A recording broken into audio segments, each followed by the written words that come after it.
கட்ட பிரம்மச்சாரியா வாழ்ந்துனுகிறேன்டா. ஏன்பா அது ஏதோ எதிர்ச்சியா நடந்துச்சு, அதுக்கு நானா காரணம்? நீ ரெண்டாவது கல்யாணம் பண்ணிட்டு ஜாலியா இருக்க வேண்டியதானே? எனக்கும் ஆசைதான்ப்பா.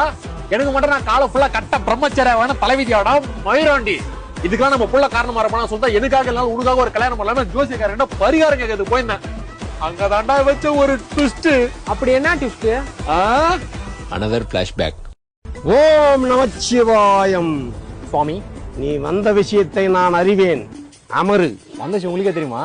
அப்பனா வேலை வச்சான். வந்ததுக்கு நான் பரிகாரத்தை மட்டும் சொல்லுங்க சாமி, சீக்கிரமா வீட்டுக்கு போனோம். தம்பி, உனக்கு குசும்பு சற்று அதிகம்தான். நீ வந்த விஷயம் மட்டும் எனக்கு தெரியுமப்பா.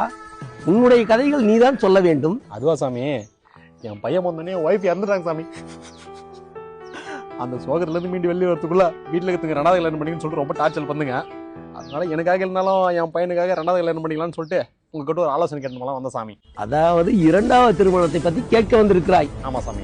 உன் மகன் பிறந்த ராசிக்கு இரண்டாவது திருமணம் அல்ல, 2000 திருமணம் செய்தாலும் கட்டியவள் அன்றே இறந்து விடுவாள். இதுதான் கட்டம் கூறுகிறது தம்பி. என்ன சொல்றீங்க? அப்ப ரெண்டாவது கல்யாணம் பண்ணக்கூடாதா? உனக்கு ஒரு மனம் என்பதே கடினம், இதில் இருமணம் வேறு. உன் மகன் பிறந்த ராசிக்கு கடைசி வரை நீ ஆண்டிதான்.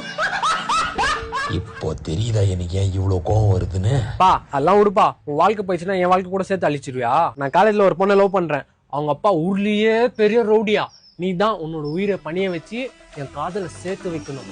அது என் உயிரை பணிய வச்சு உன்னை சேர்த்து வைக்கணும். அப்படியா?